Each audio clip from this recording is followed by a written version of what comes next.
अब अपने मुख्यमंत्री को देख लीजिए। मेरा मानना है कि जो 29 राज्य हैं, एकमात्र ये मुख्यमंत्री होंगे जिनके पास कोई पॉलिटिकल पावर नहीं है। अच्छा बुरा हर जगह सब है, वो पॉलिटिकल लोग तो हैं, वो अपने हिसाब से चला तो रहे हैं। यहाँ जो ब्यूरोक्रेसी है वो दिल्ली से भेजी जाती है, वो रिमोट कंट्रोल दबाती है, कभी दबा देगी तो माला फेंक देंगे, तीर धनुष हाथ में दिया गया दशहरा में वो फेंक दिए, बटन कहीं कोई दबा दिया, किसी ने बटन दबा दिया कि गांधी जी की शहादत पे भी आपको ताली बजाना है तो ताली बजा दिए। तो ये पार्टी वार्टी की बात नहीं है, तो पूरे बिहार का अपमान है ना।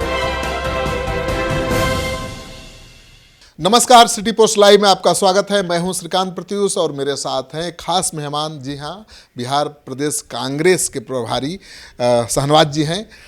आप बहुत दिनों से आ गए हैं। कृष्णा जी तो कल आए थे, आप बहुत दिन से लगे हुए हैं, पूरा बिहार भी घूम चुके हैं। क्या हालत है बिहार में कांग्रेस का? देखिए, कृष्णा जी तो जब बने हैं उसके तीसरे दिन आए, हम लोग को तो बने 5 महीना हो गया। वो हमें लगता है कि बिहार में जनता में निराशा बहुत है सरकार को लेकर के। कुछ भी सरकार डिलीवर नहीं कर रही है। बहुत सारे जो वादे थे, चाहे वो स्पेशल पैकेज का हो, चाहे विकास का हो, हर मोर्चे पर सरकार विफल रही है। तो लोगों में निराशा, मुझे लगता है जितना ज़्यादा निराशा बिहार में होगा उतना किसी भी राज्य में लोग निराश नहीं है। किसी भी राज्य में लोग ये नहीं सोचते होंगे कि रोज़गार करना है तो यहाँ से कहीं बाहर जाके हमको करना होगा, चाहे वो कंप्यूटर पढ़ा हुआ लड़का हो, चाहे वो मजदूरी करने वाला हो। ये किसी भी राज्य में ये स्थिति नहीं होगी कि उसको पलायन करके छोटी छोटी चीज़ों के लिए भी बाहर जाने का सोचना पड़ता हो। लेकिन बिहार में कोई भी आपको ऐसा नहीं मिलेगा जो 2 पैसा कमाना चाहता है तो सोचे कि हम बिहार में कमा लेंगे। तो ये तो आपके लिए अनुकूल माहौल है ना? देखिए, अनुकूल प्रतिकूल की बात नहीं है। जनता में निराशा है तो निश्चित तौर पे जनता फाइट बैक करेगी, बैकलैश होगा। इस पे जो मौजूदा सरकार है उसको नुकसान होगा, क्योंकि आपने पूरे समाज को निराशा में डाल दिया, कोई रोज़गार नहीं दिया। जबकि एक ज़माने में जब बिहार अनडिवाइडेड था तो हम जहाँ से आते हैं, बलिया, गाजीपुर, गोरखपुर, ये पूरा इलाका जो है उसके लोग आकर के यहाँ झाझा में, धनबाद में, जमशेदपुर में नौकरी करते थे, काम करते थे। तो पहले कांग्रेस के ज़माने में विकास का मॉडल इतना अच्छा था बिहार का कि दूसरे राज्य के लोग भी पलते थे। यहाँ तक कि सरकारी आंकड़ा है कि सबसे बेस्ट गवर्न स्टेट ये हुआ करता था।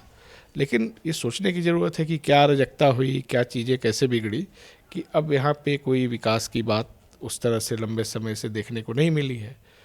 लेकिन कांग्रेस की भी हालत बहुत खराब है, आपको बहुत ज़्यादा मेहनत करनी पड़ेगी। देखिए, आप जो कहते हैं ना कि कांग्रेस का हालत ख़राब है, बेसिकली देश का हालत ख़राब है, प्रदेश का हालत ख़राब है। कांग्रेस पार्टी एक ऑर्गेनिक पार्टी है। समाज का हालत ख़राब होगा ना तो कांग्रेस में भी वो चीज़ें रिफ्लेक्ट होते दिखेंगी। अब देखिए, कांग्रेस पार्टी ने जब मनरेगा लाया और मनरेगा बहुत अच्छा से जब काम करने लगा तो ये अखबारों में खूब छपा है कि पलायन रुका और बिहार के बड़े बड़े जो किसान थे पैसे वाले, वो लग्जरी बस लेके आते थे मज़दूर खोजने कि आप चलिए, हम आपको वहाँ मोबाइल का भी इलाज देते थे। इसका मतलब क्या है? इसका मतलब कि जब कांग्रेस सत्ता में रहती है तो जनता का सशक्तिकरण होता है, पलायन रुकता है। तो जिसको आप कह रहे हैं कि कांग्रेस की हालत ख़राब है, मेरा मानना है कि जब समाज का हालत ख़राब होगा तो कांग्रेस की भी स्थिति उस तरह की होगी। कांग्रेस कभी भी अपने को मजबूत करने की बात नहीं करती, हमेशा वो जनता के सशक्तिकरण की बात करती है। बिहार कांग्रेस के बारे में जनरल परसेप्शन है, ये मेरा सवाल इसलिए बनता है कि बिहार में कांग्रेस पार्टी से जुड़े हुए सारे अहम फैसले लालू जी लेते हैं, अब तेजस्वी लेंगे। ये मीडिया का कुछ हिस्सा है जो इस तरह चलाता है, उसको कोई नोटिस भी नहीं करेगा। देखिए, राष्ट्रीय पार्टी है कांग्रेस, कांग्रेस ने पॉलिसीज़ बनाई, इस देश का, प्रदेश का विकास किया। तो कांग्रेस को लोग उम्मीद के तरह देखते हैं। तो मुझे तो नहीं लगता कि इस तरह की बात है। तो हम पहली बार सुन रहे हैं, हम तो यहाँ कम से कम 5 महीने से तो घूम ही रहे हैं। कांग्रेस अपने हिसाब से चलाए तब तो बहुत मजबूत स्थिति हो जानी चाहिए। बिल्कुल। अब देखिए, यहाँ लगातार राहुल जी 2 बार आए, खड़गे जी का कार्यक्रम 22 तारीख को होना था लेकिन किन्हीं वजहों से वो टल गया, मोतिहारी में होना था। तो आने वाले दिनों में ये सब होगा। कांग्रेस पार्टी मानती है कि जो हिंदी पट्टी है यहाँ ज़्यादा से ज़्यादा इश्यूज़ को एड्रेस करना है और राष्ट्रीय नेतृत्व को यहाँ आना है। आप देखिए आज अलका जी भी यहाँ पे आई हुई हैं और उन्होंने कहा भी अभी पीसी में कि लगातार यहाँ लोग बने रहेंगे। तो बिहार प्रायोरिटी में है। लेकिन लालू जी तो आंख दिखाते रहते हैं ना शाहनवाज जी। उन्होंने कह दिया ममता बनर्जी को लीड करना चाहिए इंडिया गठबंधन, तो राहुल जी को नकार दिया। किस संदर्भ में उन्होंने क्या कहा, ठीक है, आपको तो ये भी याद होगा कि यहीं पे मीटिंग हुई थी और लालू जी ने कहा कि इसका नेतृत्व तो राहुल जी करेंगे, दूल्हा बनेंगे और बराती हम बनेंगे। दूल्हा बनेंगे। तो देखिए राष्ट्रीय प्रेजेंस जिस पार्टी का होगा उस पर तो कोई डाउट ही नहीं है और लालू जी एक मैच्योर लीडर हैं, कोई भी इस तरह की बात कैसे कर सकता है। तो ये गलत संदर्भों में इन सब बातों को रखा गया। इंडिया गठबंधन बहुत इंटैक्ट है और मुझे लगता है कि आम लोग कांग्रेस पार्टी और इंडिया गठबंधन के अलाइंस से ज़्यादा आम लोग तैयार बैठे हैं कि फरियाया जाए, क्योंकि एक इनक्रेडिबल जब बिना भरोसे का जब नेतृत्व होता है राज्य का तो उसमें अनिश्चितता भी रहती है, निराशा भी रहती है। अब अपने मुख्यमंत्री को देख लीजिए। मेरा मानना है कि जो 29 राज्य हैं एकमात्र ये मुख्यमंत्री होंगे जिनके पास कोई पॉलिटिकल पावर नहीं है। अच्छा बुरा हर जगह सब है, वो पॉलिटिकल लोग तो हैं, वो अपने हिसाब से चला तो रहे हैं। यहाँ जो ब्यूरोक्रेसी है वो दिल्ली से भेजी जाती है, वो रिमोट कंट्रोल दबाती है, कभी दबा देगी तो माला फेंक देंगे, तीर धनुष हाथ में दिया गया दशहरा में वो फेंक दिए, बटन कहीं कोई दबा दिया, किसी ने बटन दबा दिया कि गांधी जी की शहादत पे भी आपको ताली बजाना है तो ताली बजा दिए। तो ये पार्टी वार्टी की बात नहीं है, तो पूरे बिहार का अपमान है ना। लेकिन ये माना जाए कि इस बार कांग्रेस पार्टी के सारे उम्मीदवार उसके मर्जी से उतरेंगे मैदान में। कांग्रेस पार्टी के संगठन में बहुत आमूलचूल परिवर्तन आएगा।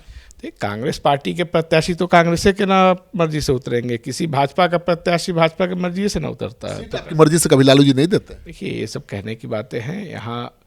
यहाँ तो भारतीय जनता पार्टी भी अलायंस की राजनीति करती है, ठीक है। बिहार थोड़ा अलग तरह का इसका इक्वेशन है और मेरा मानना है कि लेफ्ट है, वीआईपी है, कांग्रेस है, आरजेडी है, अभी बहुत सारे लोग जो जेडीयू और बीजेपी में हैं, ख़ास तौर से पिछड़े अति पिछड़े समाज के, दलित समाज के, जिनके ऊपर समाज का दबाव है कि आप संविधान विरोधी दल में हैं, वो सब भी हम लोग के संपर्क में हैं, वो सब लोग भी आएंगे। तो महागठबंधन का अच्छा परफॉर्मेंस था पिछले विधानसभा चुनाव में, लेकिन कांग्रेस का बहुत खराब हो गया। 70 में से 19 सीट जीत पाई, तो क्या आपकी मनचाही सीटें मिली थी?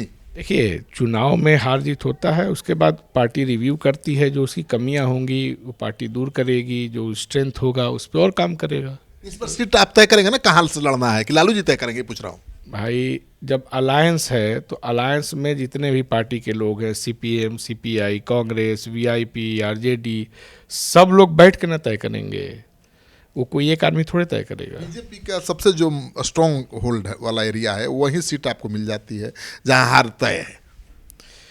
अब इस पे देखिए मेरा मानना है कि बीजेपी का भी जो स्ट्रॉन्ग होल्ड है उस वोट बैंक को बीजेपी ने क्या दे दिया है।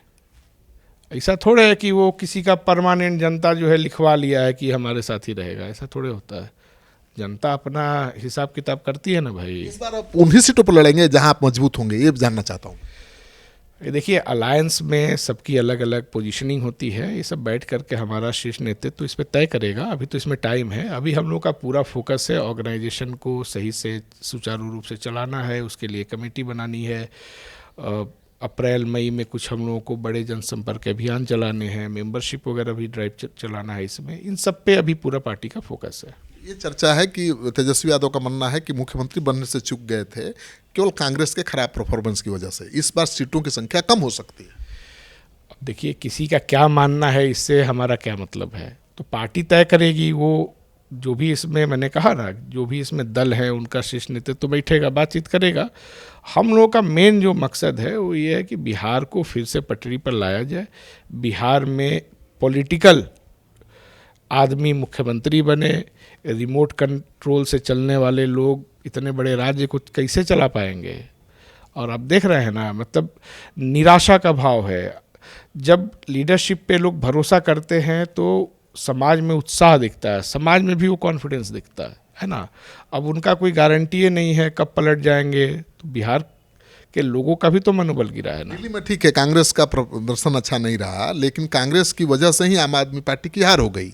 तो बिहार में भी तो आप मजबूरी बन चुके हैं आरजेडी की, बिना आपके साथ पार्टी की हार उसकी नीतियों की वजह से न होगी। उसने लोकपाल की बात की थी और बहुत बड़ा बड़ा सपना, कुछ ज़्यादा ही बड़ा बड़ा सपना बेच दिए थे वो।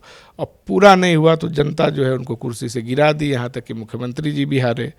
तो उसके लिए कांग्रेस थोड़े दोषी है। आपने जो वादा किया था क्या क्या बना देंगे दिल्ली को, वो सुविधा आप नहीं दिए तो जनता बेवकूफ़ नहीं ना है। तो जब आम आदमी पार्टी हारी है तो भाजपा के लोग भी डरे हुए हैं कि हम तो इससे ही बड़ा बड़ा सपना दिखाए थे। कांग्रेस के कारण भी 16 सीटों पर हारी है। भाई कोई अपने मर्जी से अगर काम नहीं किया है तो जनता तो उसको हरेबे करेगी, उसका ठिकरा कांग्रेस पे कोई थोड़े फोड़ सकता है। बिहार में कोई अकेले लड़ने की स्थिति में है, आरजेडी या कांग्रेस? आप भाजपा के लोगों से पूछिए ना, भाजपा के लोग अकेले लड़ने की हैसियत में है? बिहार अलग तरह का सिचुएशन है, अलग तरह का सिनेरियो है यहाँ पे। आप लोग थोड़ा धैर्य रखिए, बहुत जल्दी। अभी कार्यक्रम तो आज था, कितनी वजह से टल गया, पूरा राष्ट्रीय नेतृत्व तो पूरा समय देने जा रहा है। अल्लाह परिवर्तन दिख रहा है, कांग्रेस पार्टी इतना जोर बिहार पर पहली बार दे रही है। अब ये तो हम नहीं कह सकते पहली बार है या क्या है, लेकिन लगातार हम लोगों को कहा गया है कि अपने क्षेत्र में बने रहना है। बूथ तक जा कर के राहुल गांधी जी का जो एजेंडा है, सामाजिक न्याय का, भागीदारी का, विकास का, ये सब बताना, लोगों को बताना है कि जब कांग्रेस के सरकार हुआ करती थी तो जितना फैक्ट्री है, जितना स्कूल है, जितना मजबूत पुल है, सस्तुआ जो गिर जा रहा है उसका हम बात नहीं कर रहे हैं, ये सब कब का पुल है। तो पूरा विकास तो बनाया ही बिहार में बनाया हुआ कांग्रेस का है, ठीक है, जो भी विकास हो। जब कांग्रेस यहाँ कमज़ोर हुई तो बिहार कमज़ोर हुआ। लेकिन ठीक है, आपके मजबूत होने से तेजस्वी को सबसे ज़्यादा लाभ मिलने वाला है। तेजस्वी सीएम बन सकते हैं, कांग्रेस का परफॉर्मेंस अच्छा रहा तो। कांग्रेस को क्या मिलेगा? कांग्रेस पार्टी क्या चाहती है? अब देखिए, कांग्रेस पार्टी तो यही चाहती है कि किसी तरीके से बिहार के लोगों का विश्वास बढ़े, आत्मविश्वास आए, कॉन्फिडेंस आए, उनका मान सम्मान बढ़े। ऐसा मुख्यमंत्री ना हो कि प्रधानमंत्री को देखते ही पैर पकड़ ले, ये तो पूरे समाज का अपमान है ना। डिप्टी सीएम की भी मांग आपने की। अब देखिए, सब कुछ होगा भाई। जब हम लोग कह रहे हैं कि भागीदारी सबको दी जाएगी तो निश्चित तौर पे बहुत सारे कम्युनिटीज़ हैं जो बहुत दिनों से उपेक्षित हैं। कांग्रेस तो देखिए, आपके बिहार में कांग्रेस ने, आप खुद बताइए, आखिरी जो ब्राह्मण मुख्यमंत्री था किसने दिया था? आखिरी क्षत्रिय मुख्यमंत्री किसने दिया? आखिरी दलित मुख्यमंत्री किसने दिया? आखिरी मुसलमान मुख्यमंत्री किसने दिया? आखिरी भूमिहार मुख्यमंत्री किसने दिया? कांग्रेस ने दिया। तो कांग्रेस तो सबको साथ लेके चलती है, आगे भी चलती रहेगी। अब मेरा मानना है कि अभी जो मेन टारगेट है कांग्रेस पार्टी का, जो हम लोगों को कृष्णा लवारू जी ने निर्देश दिया है, वो ये कि संगठन को चुस्त दुरुस्त करना है और मेंबरशिप ड्राइव से लेके तमाम चीज़ें चलानी है, लोगों को लगातार सक्रिय रखना है। एक सवाल मेरे जहन में उठ रहा है कि जिस तरह से कांग्रेस पार्टी एक्शन में दिखाई दे रही है, राष्ट्रीय नेता यहाँ पर कैंप कर रहे हैं, आ रहे हैं, लगता है कि बिहार प्रदेश कांग्रेस के नेताओं का ज़्यादा नहीं चलने वाला है। राहुल गांधी सीधे कंट्रोल करेंगे बिहार कांग्रेस को। भाई राहुल गांधी सर्वमान्य नेता है इस देश के, विपक्ष के और कांग्रेस के भी, ठीक है। तो निश्चित तौर पे उनका अक्स आपको हर जगह दिखेगा। हम लोग जो भी करते हैं, चाहे वो प्रदेश अध्यक्ष हों, चाहे CLPs हों, चाहे सचिव हों, वो किसके निर्देश पे काम करते हैं? कांग्रेस पार्टी तो कांग्रेस पार्टी को तो कांग्रेस ही हरा देते हैं ना भाई। अब ये सब देखिए, ये सब तो कहने की बातें हैं। हम लोग अभी बहुत इंटैक्ट हैं और संगठन आपको एकदम नए सिरे से बनते हुए आपको बिहार में अगले 1 महीने के अंदर दिखेगा। कल 9 घंटा हमारे प्रभारी जी ने यहाँ मीटिंग की और आप लोग के जाने के बाद भी अलग से 1.5-2 घंटा सबको टाइम दिया उन्होंने। कल रात को 10:30 बजे फ्लाइट थी। तो इतना हम लोग लगे हैं तो इसीलिए ना कि बिहार को किसी तरह से फिर से पटरी पर लाया जाए। बिहार की जनता को जो उसका हक अधिकार है मिलना चाहिए। आखिरी सवाल, संगठन तो 7 साल से नहीं बन पाया। मदन मोहन झा का पूरा कार्यकाल खत्म हो गया, अखिलेश जी 2.5 साल से हैं, संगठन नहीं बन पाया। अब कितने दिन में फाइनल हो जाए? सब बनेगा, उसकी प्रक्रिया चल रही है, सब पे बात हो रहा है। हमारे महासचिव जी और तमाम जो हमारे संगठन के लोग हैं उनको ये जिम्मेदारी दी गई है, जल्दी ही होगा। सवाल ये भी उठा था कि अखिलेश प्रसाद सिंह ने जो सूची भेजी थी पदाधिकारियों की, वो मंजूर नहीं है कांग्रेस को वहाँ। ये अब आपको सूचना होगा, पार्टी के लोगों को तो सूचना नहीं है। ये सब कहने की बातें हैं, जल्दी ही आप देखेंगे पूरी कमेटी फुल फ्लेज्ड यहाँ पे लगेगी। और मेरा मानना है कांग्रेस पार्टी का जो संगठन होगा उसमें युवा लोगों को ज़्यादा महत्व मिलेगा, जैसा कि कल हमारे महासचिव जी ने भी कहा। और बिहार की जो निराशा का बादल है इसको हम लोग छांटने का काम करेंगे। तो शहनवाज जी से लंबी बातचीत के बाद आप समझ गए होंगे कि कांग्रेस पार्टी बिल्कुल अलग अंदाज में इस बार बिहार चुनाव लड़ने वाली है। पार्टी में इनफाइटिंग बर्दाश्त नहीं करेगी और बिहार प्रदेश के नेताओं की ज़्यादा नहीं चलने वाली है। इस बार सीधे राहुल गांधी अपने भरोसेमंद सिपाहियों के जरिए बिहार कांग्रेस को कंट्रोल करेंगे, क्योंकि इस बार लड़ाई लड़नी है, चुनाव लड़ना है तो जीतना है।